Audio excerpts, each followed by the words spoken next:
ఓం గం గణపతయే నమః. సద్గురవే నమః. మనము భర్తృహరి సుభాషితాల్లో నీతి శతకం చెప్పుకుంటూ ఉన్నామమ్మా. అందు భాగంగా నిన్నటి వరకు మనం దుర్జన పద్ధతి చెప్పుకున్నాం. నేటి నుంచి దుర్జన పద్ధతి అంటే అది చెప్పుకున్నాం కదా. నీతి శతకంలో మొత్తం దాదాపు 10 రకాల పద్ధతులు విశ్లేషించి ఉన్నారు. దానిలో మనం 5వ పద్ధతి అయినటువంటి దుర్జన పద్ధతి వరకు చెప్పుకున్నాం. నేటి నుంచి సుజన పద్ధతి చెప్పుకోవడానికి ప్రయత్నం చేద్దాం. ఏ వాంఛా సజ్జన సంగతౌ పరగుణే ప్రీతిర్గురౌ నమ్రత విద్యాయాం వ్యసనం స్వయోషితిరతిర్లోకాపవాదాద్ భయం భక్తిః శూలిని శక్తిరాత్మదమనే సంసర్గముక్తిః ఖలైః ये श्वेते నివసంతి నిర్మలగుణాః తేభ్యో నమః కుర్మహే. తాత్పర్యం ఏమిటి అంటే, సత్సంగమునందు ఆసక్తి, పరుల గుణమునందు ప్రీతి, గురువు ఎడల నమ్రత, తన భార్య యందు ఇష్టత, లోకనిందానిన భయం, భగవంతుని యందు భక్తి, మనోనిగ్రహమునందు సామర్థ్యం, దుర్జన సాంగత్య విసర్జనం వంటి నిర్మల గుణములు కల సజ్జనులకు నమస్కారము. అది సత్సంగమునందు ఆసక్తి ఉండాలి అంటే మంచి వాళ్ళతో స్నేహం. సత్సంగం అంటే మంచి మనుషులనే కాదమ్మా, మంచి విషయాల పట్ల ఆసక్తి, మంచి కథల పట్ల, మంచి పనుల పట్ల, మంచి మనుషుల పట్ల. అలా అంటే కనీసం మంచి అంటే మంచి ఎక్కడ ఉన్నా సరే తెలుసుకోవాలి, మనం చూడాలి, తెలుసుకోవాలి, అనుసరించగలగాలి, అమలు చేసుకోగలగాలి. అట్లా సత్సంగమునందు ఆసక్తి, పరుల గుణమునందు ప్రీతి. పరుల గుణం అంటే మంచి సద్గుణాల ఎడల ప్రీతి కలిగి ఉండటం. అది తర్వాత గురువు ఎడల నమ్రత. సద్గుణాల యందు ప్రీతి అంటే మొన్న మనం చెప్పుకోలే, రాచరికపు పద్ధతులు ఎట్లా ఉంటాయని, మంచి వాళ్ళ స్వభావాలు ఎట్లా ఉంటాయని, ఇవన్నీ చెప్పుకోలే. అట్లా మంచి గుణాలని వేరే అపసవ్య దిశగా ఆలోచించకుండా మంచి గుణముల యందు ప్రీతి కలిగి ఉండటం. గురువు ఎడల నమ్రత. గురువుని ఎలా సేవించాలి అనేది మనకి సద్గురువు కూడా అనేక మార్లు చెప్పారు. గురువుకి ఏదో తెలుసో తెలీదా అని ప్రశ్నించటాలు, పరిప్రశ్న అనేటువంటి అర్థం కూడా మనం సచ్చరిత్రలో చాలా సార్లు చెప్పుకున్నాం కదా. గురువు ఎడల సంపూర్ణ విశ్వాసం, నమ్మకం. ఏది ఆధ్యాత్మిక రీత్యా. మామూలుగా తీసుకుంటే టీచర్స్ అంటే చిన్న స్కూల్ టీచర్స్ అని కాదు, బోధన teachers or lecturers or professors. అట్లా వాళ్ళందరి ఎడలా కూడా ఎంతో వినయంగా ఉండాలి, పొలైట్గా మాట్లాడాలి పెద్దవాళ్లతో. అట్లా గురువు ఎడల నమ్రత. భార్య యందు జీవితంలో జీవిత భాగస్వామి. అక్కడ భార్య అంటే భార్య అనే కాదు, భర్తకి వర్తిస్తుంది. జీవిత భాగస్వామి ఎడల ఇష్టత కలిగి ఉండాలి, ఆపేక్ష కలిగి ఉండాలి అన్నట్లుగా. తర్వాత లోకనిందానిన భయం. ఇప్పుడు లోకం మనల్ని చెడుగా అనుకుంటుందేమో, అయ్యో ఈ పని తప్పు చేస్తే ఎట్లా మనం అనేటువంటి కనీస ఆలోచన ఉంటే అసలు మ్యాక్సిమం తప్పులు జరగవు మన వలన.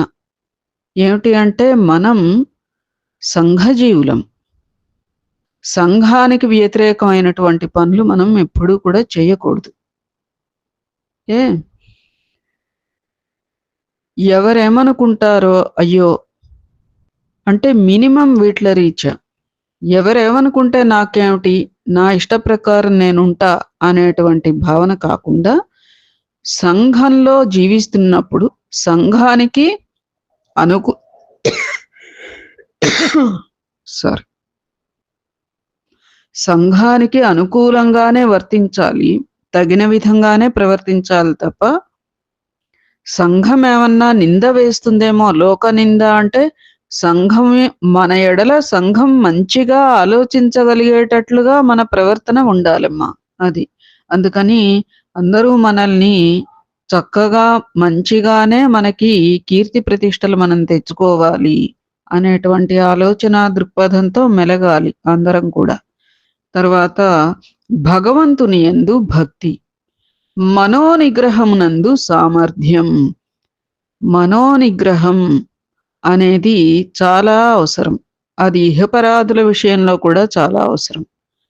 మనస్సుని కనీసం అంటే మనస్సు అసలే అది ఒక గుర్రం లాంటిది. అది కూడా ఎలాంటి గుర్రం? కళ్ళాలు లేనటువంటి గుర్రం. అసలు గుర్రమే ఒక చెంచలత్వం. ఇంకా కళ్ళాలు లేని గుర్రం. అంటే అది హద్దు అదుపు లేకుండా వర్తించేటువంటి నైజం దానికి ఆల్రెడీ ఇంతో కొంత ఉంటుంది. ఇంతో కొంత కాదు, ఎక్కువే ఉంటుంది. దానిని మనం సమన్వయపరుచుకుని మెల్లిగా మన మార్గానికి, రౌతు కొద్దీ గుర్రం అన్నట్లుగా మన మార్గానికి తెచ్చుకోవాలి అంటే మన కృషి ఉండాలి. ఏమిటి అంటే మనస్సు పయనించడానికి ఏమిటి మార్గాలు? ఇంద్రియ విషయాలే మార్గాలు, మన వాసనలే దాని మార్గాలు. మనం ఒక అంశం గురించి కొంచెం ఆలోచిస్తున్నాం అనుకో, అది అసలు ఇంకా ఎక్కువగా వెళ్ళిపోతుందన్నమాట ఆలోచనలోకి. అందుకని ఏమిటి, అసలు దాని స్వభావమే అది అన్నప్పుడు మనం ఎక్కడ మనము ఆలోచన కొంచెం తగ్గించుకోవాలి అంటే అక్కడ బుద్ధిని ఉపయోగించుకుని ఏ ఆలోచన ఎంతవరకు చేసుకోవాలి అనేది ముందరే మనం ఒక నిర్ణయానికి వచ్చి ఆ ప్రకారంగా ఆలోచనలో ఉంటే అప్పుడు ఆ మనస్సు కూడా అంతంత పరుగులెత్తేసేయటం ఆగుతుందన్నమాట. ఒకటే మాట ఏం చెప్పుకున్నాము, మనం ఎలాంటి మేత వేస్తే అలాంటి మేతనే మనస్సు తింటుంది. అంటే మనం ఎలాంటి ఆలోచనలు, ఎలాంటి సరళులతో మనం ఉంటే అది వాట్లకే అది అట్లా స్పాంజీ వాటర్ లాగా అలా అబ్జార్బ్ చేసేసుకుంటూ ఉంటుంది. అందుకని ఎప్పుడు కూడా మనం సాధ్యమైనంత వరకు మంచి విషయాలు, మంచి మాటలు, మంచి ఆలోచనలు, ఏదో ఆలోచన మాటే కాదమ్మా, మన కళ్ళు, మన చెవుల ద్వారా, మన మాటల ద్వారా ఈ విషయాలన్నీ కూడా లోపలికి వెళతాయి. ఏ లోపలికి? మనస్సులోనికి వెళతాయి. ఆ మనస్సు ఎంతసేపు అప్పుడే వాట్ల గురించే ఆలోచిస్తుంది. మీరు సపోజ్ ఆలోచించండి, మనం ఎక్కువగా ఎప్పుడైనా బాగా టీవీ ఎక్కువ చూస్తాం. సపోజ్ ఇప్పుడు ఇంకా టీవీలు కూడా ఎక్కడ అంటారా?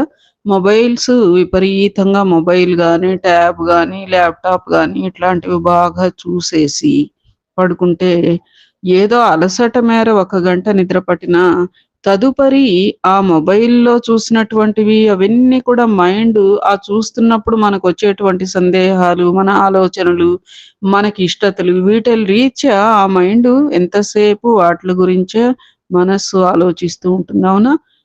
దాన్నే ఇప్పుడు చెప్పేది. అంతకంటే మరేం లేదు. మనస్సు, ఆలోచన మార్గాలు అంటే ఏమిటి అని గజిబిజి పడక్కర్లేదు. విషయమైతే అట్లా. అట్లాగే మనం ఏదైనా ఫంక్షన్‌కెళ్ళామనుకోండి, అక్కడ అందరితో మాట్లాడి ఓహో! కోలాహలంగా ఉంటే, మనకి ఖచ్చితంగా అక్కడి విషయాలే మళ్ళీ తెలియకుండానే నిద్రలో జ్ఞాపకం వస్తూ ఉంటాయి.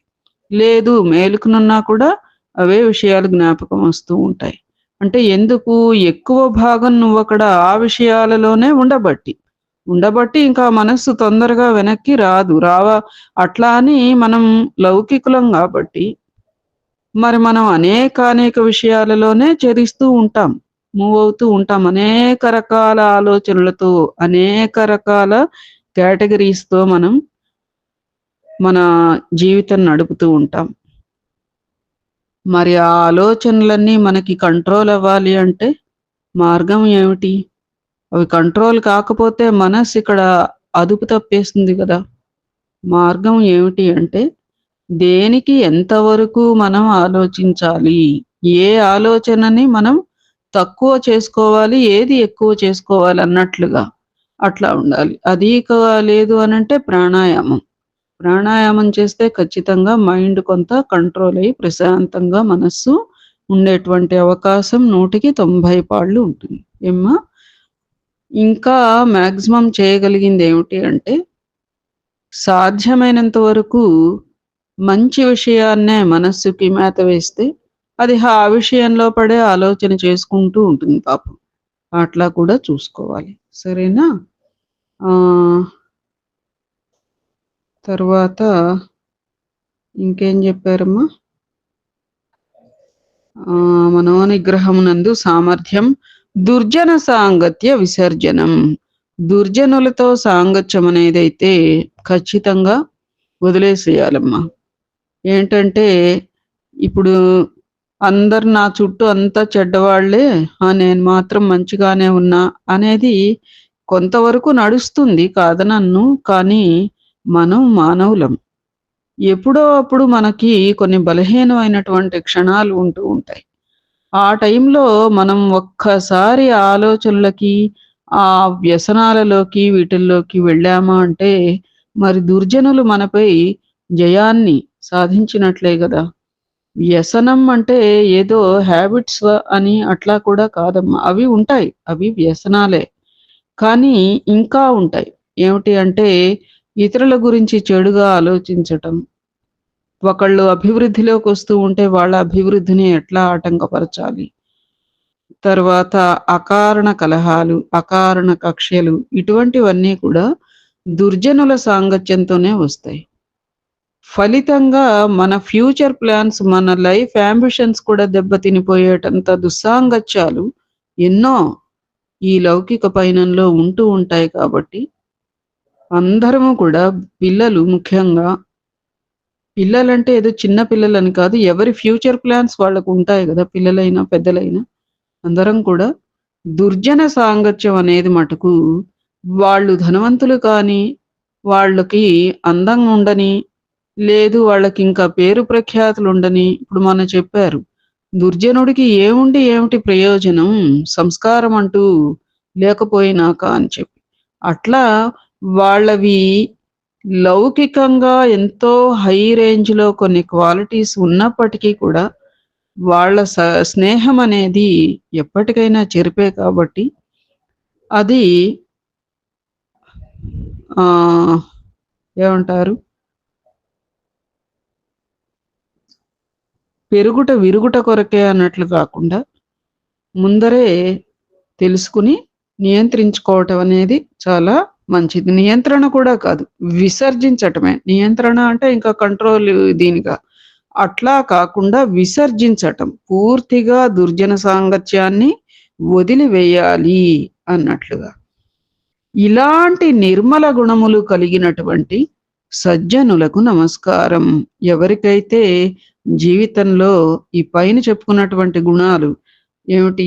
సత్సంగమునందు ఆసక్తి, పరుల గుణములందు ప్రీతి, గురువుల ఎడల నమ్రత, జీవిత భాగస్వామి ఎడల గౌరవం, లోకనింద అనిన భయం, భగవంతుని యందు భక్తి, మనోనిగ్రహమునందు సామర్థ్యం, దుర్జన సాంగత్య విసర్జనం, ఈ గుణములు గల సజ్జనులకు నమస్కారము అంటున్నారు భర్తృహరి మహాశయుడు. నిజంగా ఏమ్మా?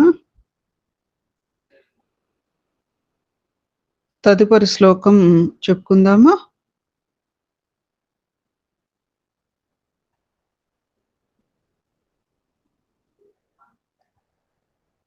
విపది ధైర్యమథాభ్యుదయే క్షమా సదసి వాక్పటుతా యుధి విక్రమః యశసి చాభిరుచిర్వ్యసనం శృతౌ ప్రకృతి సిద్ధమిదం హి మహాత్మనాం. ఆపదలయందు ధైర్యం, కలిగినప్పుడు ఓర్పు, సదస్సు యందు వాక్చాతుర్యం, యుద్ధమునందు పరాక్రమం, కీర్తి యందు అనాసక్తి, వేదశాస్త్రాధ్యయనమునందు ఆసక్తి అనునవి మహాత్ములకు సహజ గుణములు. ఇందాక సజ్జనులు వేట్లకి ఆ ప్రలోభపడి ఉంటారు అంటే ఏ ఏ గుణాలుకి వాళ్ళు కనెక్ట్ అవుతారు అనేటువంటి అంశం చెప్పుకున్నాం ఇందాకటి శ్లోకంలో. ఇప్పటి శ్లోకంలో మహాత్ములకు ఉండేటువంటి సహజ గుణాలు ఏమిటయ్యా అంటే, ఆపదల యందు ధైర్యం. జీవితం ఎప్పుడు కూడా అలా నల్లేరు మీద బండిలాగా హాయిగా అయితే ఎవ్వరికీ నడవదు. ఒకొక్కప్పుడు తెలిసిన ఆపదలు అన్నట్లుగా కొన్ని అయితే కష్టాలు అనేవి తెలియకుండా కూడా కొన్ని వస్తూ ఉంటాయి. ఎలాంటివైనా గానీ ఆపదలు, ఆపదలు, కష్టాలు, కష్టాలే, దుఃఖాలు, దుఃఖాలే కాబట్టి ముఖ్యంగా అలాంటి సమయములందు ధైర్యంగా ఉండాలి. పిరికితనంగా ఉంటే చాలా ఇంకా కష్టాల ఇది పెరిగిపోతుంది. మనం పిరికితనంగా ఆలోచించామనుకో, అక్కడ చిన్న గులకరాయే ఉన్నా మనకు పెద్ద కొండరాయిలాగా కనబడుతుంది. ధైర్యంగా ఉంటే పెద్ద కొండరాయి కూడా పర్వాలా, ఏం పర్వాలే చిన్న రాయే కదా అన్నట్టుగా. అంటే చిన్న కష్టమే మనం గట్టెక్కేస్తాం అన్నట్లుగా. అట్లా ఆపదల యందు ధైర్యాన్ని కలిగి ఉండటం. కలిమి కలిగినప్పుడు ఓర్పు.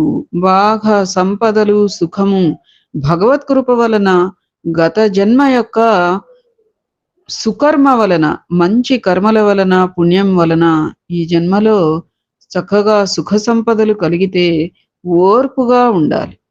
అంతేగాని ఇహ జేజేయమానంగా ఉన్నాం కదా అని బాగా వాచాలత్వాన్ని ప్రదర్శించడం. లేదు వాళ్ళున్న స్టేజ్‌లోకి ఇంకెవరన్నా వస్తారేమో అని టెన్షన్ పడిపోతూ అవతలి వాళ్ళకి కూడా ఇంకా కష్టాల్ని కలుగచేయటం.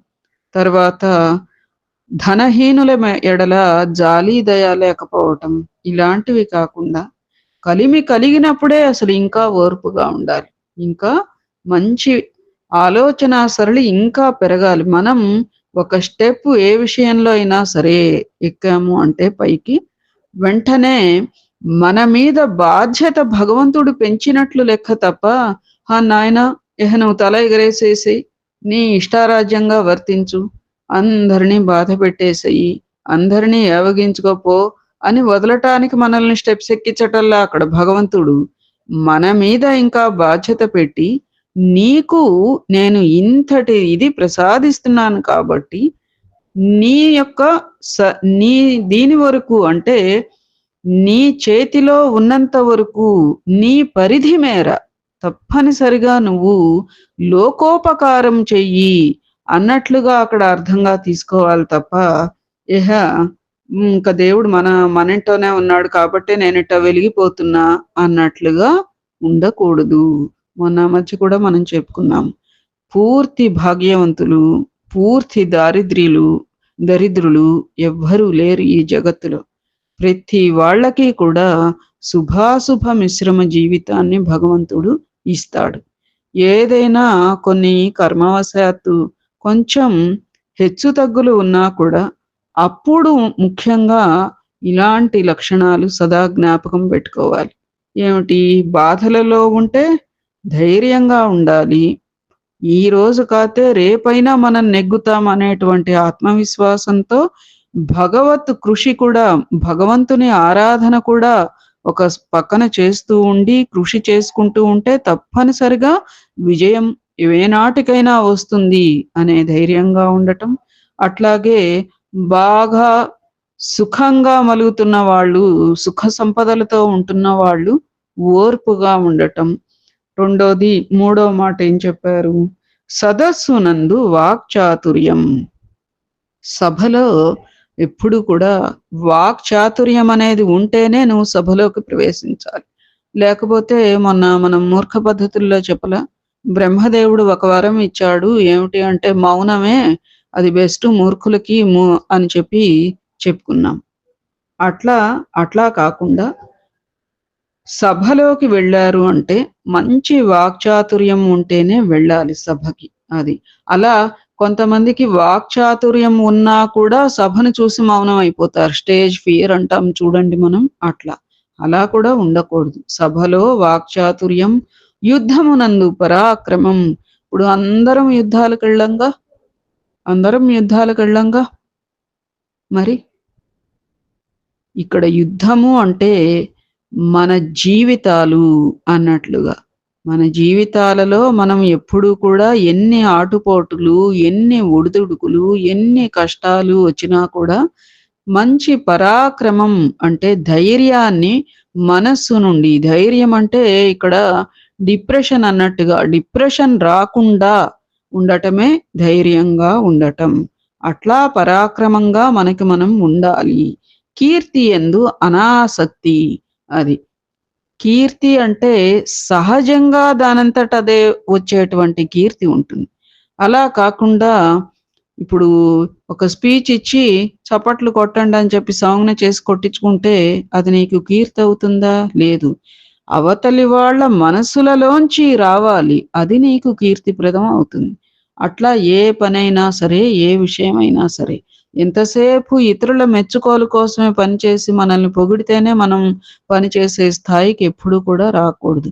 మనం చేసిన పని నచ్చి ఇతరులు వాళ్ళంతట వాళ్ళు మనల్ని ప్రశంసించేటట్లు ఉండాలి. అది నీకు కీర్తిదాయకం.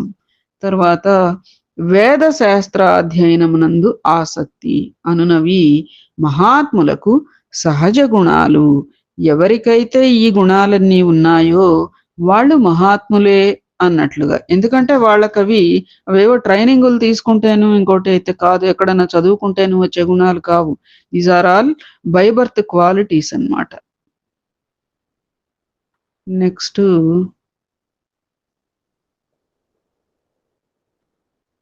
करे श्लाघ्यस्त्यागः शिरसि गुरुपादप्रणयिता मुखे सत्या वाणी विजयभुजयोर्वीर्यमतुलम् हृदि स्वच्छा वृत्तिः श्रुतिमधिगतं च श्रवणयोः विनाप्यैश्वर्येण प्रकृतिमहतां మండనమిదం. మహాత్ములకు సువర్ణాభరణములు లేకపోయినను వారి చేతులకు సత్పాత్రదానము, శిరస్సున గురుపాద నమస్కృతి, ముఖమునందు సత్యవాక్కు, భుజములయందు జయకారకములైన పరాక్రమం, హృదయమునందు నిర్మలమైన చిత్తము, చెవులకు శాస్త్ర శ్రవణములనునవి అసలైన అలంకారములుగా భాసింతురు అనాలి. అసలైన అలంకారములుగా భాసింతురు. మహాత్ముల లక్షణాలు ఇందాక చెప్పుకున్నాం.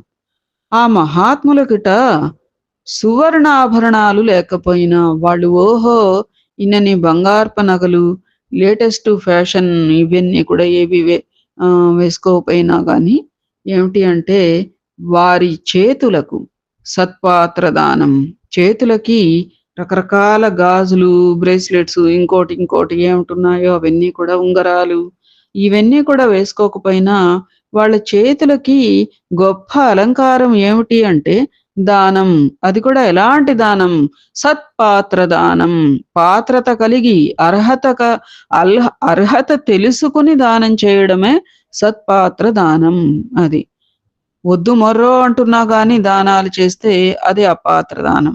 మనం దానం చేసినందుకు గాను అవతలి వాళ్ళకి కనీస కృతజ్ఞత లేకుండా నిప్పులు కక్కుతూ ఉంటే అదే అపాత్ర దానమే. మనం ఏదో పుణ్యం అని మనం అనుకుంటే చాలా మన భ్రాంతి అన్నమాట అదంతా కూడా. అందుకని పాత్రత ఎరిగి దానం చేయడం అది సత్పాత్ర దానం. అట్లా ఈ మహాత్ములకేమిటి చేతులకి అలాంటి ఆభరణాలు ఏవి సువర్ణాభరణాలు లేకపోయినా ఆ సత్పాత్ర దానమే వాళ్ళ చేతులకు ఆభరణం. ఏమ్మా? శిరస్సున గురుపాద నమస్కృతి. శిరస్సున తలకి ఏవైనా ధరిస్తూ ఉంటారు ఆభరణాలుగా అన్నట్లుగాను. అట్లా అంటే స్త్రీలైతే ఈ పాపిటి బిళ్ళలు అదేమిటవి ఏవో పెట్టుకుంటారు కదమ్మా! చంద్రవంక, సూర్యబింబమా ఏమంటావో అట్లాంటివి. అట్లా అది స్త్రీలకనే కాదు పురుషులకి కూడా మునుపటి రోజుల్లో మరి ఏవైనా రుద్రాక్షలని, తర్వాత ఇంకా ఏదైనా ఇట్లాంటివి ఏమన్నా ధరించి ఉంటే గనక ఏదైనా శిరస్సున అలంకారం ఏమిటిట? గురుపాద నమస్కృతి. గురువు గారి యొక్క పాదాలకి తల వంచి నమస్కరిస్తే చాలు వారి శిరస్సున అదే ఆభరణం వాళ్ళకి. ఇంకే ఆభరణము అక్కర్లే. ఇంకేమిటి ఇంకా? గురుపాద నమస్కృతి. ఆ గురువు గారి యొక్క చరణ కమలాల పుప్పొడి ఒక్క రవ్వ నిజంగా నీ శిరస్సుకి అంటుకున్నా నీకు జన్మల సార్థకతే కదా అమ్మా. ఈ మాట పెద్దవాళ్ళకి అర్థమవుతుందేమో పిల్లలకంటే కదా. ఏమిటి అంటే గురువుగారి బ్లెస్సింగ్స్ ఎప్పుడూ కూడా ఉండాలి. ఆ గురువుగారి బ్లెస్సింగ్స్ అనేది ఉంటే కనుక నీకు అదిహ ఎక్కడికి పోయినా, ఏ రంగంలో అయినా జయం తథ్యం అన్నట్లుగా. శిరస్సున గురుపాద నమస్కృతి. ముఖమునందు సత్యవాక్కు. మాటలు ఎడాపెడా, ఎడాపెడా కాకుండా మొన్న మనం హనుమత్ చరిత్ర పరంగా కూడా తెలుసుకున్నాం. ఎంతో చక్కగా చెప్పదలుచుకున్న విషయాన్ని సూటిగా, స్పష్టంగా, వినపడేటట్లుగా ఆ! డొంక తిరుగుళ్ళు లేకుండా అలా మాట్లాడితే చాలు. అది కూడా ఎటా మాట్లాడాలి? కళ్ళెగరేస్తూ, ముక్కులెగరేస్తూ లేదనంటే చూశాం, చెందాం, అంటే అప్పుడు అంటూ ఇట్లాంటి మాటలు కాకుండా, మనం చక్కగా మాతృభాష మనది తెలుగు. బ్రహ్మాండంగా చక్కగా అచ్చులు, హల్లులు, ఒత్తులు, పొల్లులు మర్చిపోయుంటే మళ్ళీ నేర్చుకుని, స్పష్టంగా భాష అనేది నీ మాటే నీకొక అలంకారం. బాగా నగలు వేసుకుని, ఓహో! కిరీటం లేకుండా మిగతా అన్నీ గూడా బాగా అలంకరించుకొని కూర్చుంటే ఎంతసేపు అట్రాక్ట్ అవుతారమ్మా ఆ పై మెరుగులకి? ఎంతసేపు చూస్తూ కూర్చుంటారు? ఎక్కడైనా సరే నీ మాటకి, నీ వాక్చాతుర్యానికి, నీ నడవడికి, వీటలకే సమాజం, సంఘం తప్పనిసరిగా పెద్దపీట వేస్తుంది. పైకి ఏదో కొంతవరకు కాలమాన రీత్యా కొంచెం అటువైపు అట్రాక్ట్ అయినా కూడా, ఎప్పుడూ కూడా మన సంస్కృతి ఇప్పుడు ఎన్నో బాగా ఫ్యాషన్‌లతో ఎంతో వేరే కల్చర్స్‌తో ఎట్లాగన్నా గాని ఉంటే, ఏదో క్షణకాలం కొంత క్షణకాలం గాదు పోనీ, ఎక్కువ సేపే అటువైపే ఇదైనా గాని, అదే టైంలో భారతీయ సంస్కృతికి తగినట్లుగా ఒక్కళ్ళు ఎవరైనా అక్కడ ఉంటే ఖచ్చితంగా, ఖచ్చితంగా అటువైపుకే మనం తల ఒగ్గుతామమ్మా. అది కూడా ఆదరపూర్వకంగా, గౌరవంగా మన సమాజం, మన సంఘం తల ఒగ్గుతుంది. అదే మన సంస్కృతిలోని ప్రత్యేకత. మన భారతీయ రక్తం అన్నమాట అది. అట్లా ఉంటాం మనం.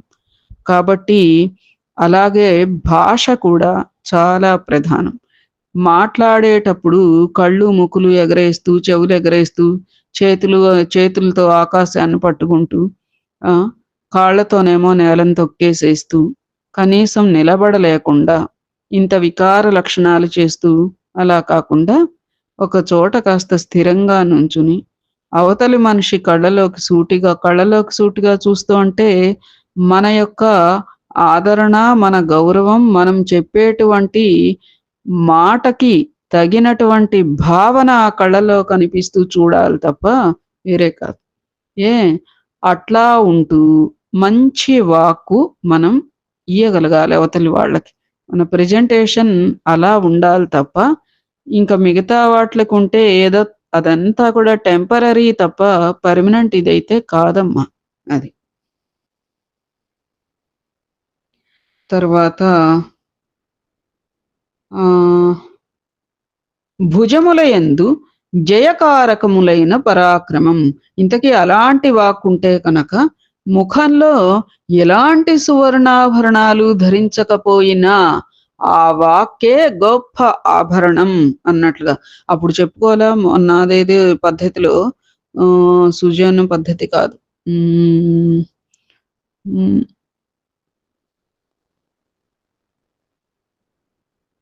విద్వత్ పద్ధతిలో అనుకుంటా గదా! వాగ్భూషణం భూషణం అని చెప్పుకోలా?